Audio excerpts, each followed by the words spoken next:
Praise the Lord. देवचनावर धन्यवाद. आजच्या मन्नाचं वचन आहे स्तोत्र संहिता 34 अध्याय 8 वचन. परमेश्वर किती चांगला आहे ह्याचा अनुभव घेऊन पहा. जो त्याच्यावर भाव ठेवतो तो पुरुष धन्य.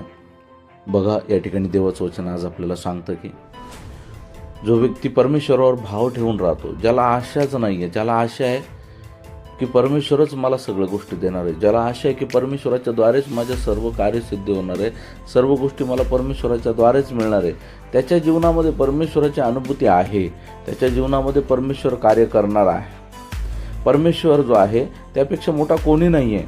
त्याचा हात कोण पकडणार, त्याला कोण म्हणणार तू हे का केलं. असा जो परमेश्वर आहे, जो निर्मिती करणारा परमेश्वर आहे, जो परमेश्वर सर्व काही देणारा आहे, जीवन देणारा परमेश्वर, त्या परमेश्वराच्या सहाऱ्याला तो आहे. म्हणून परमेश्वराच्या सहाऱ्याला जो असतो, परमेश्वराच्या आश्रयाला जो असतो, परमेश्वर त्याला लज्जित फज्जित करत नाही. म्हणून आपल्याला परमेश्वराच्या आश्रयाला राहणं गरजेचं आहे, त्याचा अनुभव घेत चालणं खूप गरजेचं आहे.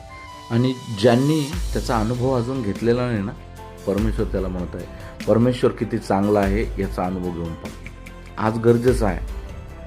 जेव्हा परमेश्वरचं चांगुलपण आपल्याला कळेल ना, त्यावेळेस आपण स्वतःला परमेश्वराकडे जाण्यापासून नाही रोखू शकणार. म्हणून परमेश्वराचा अनुभव घेण्यासाठी परमेश्वर या वचनाच्या द्वारे आपल्याला सहाय्य करो. God bless you all.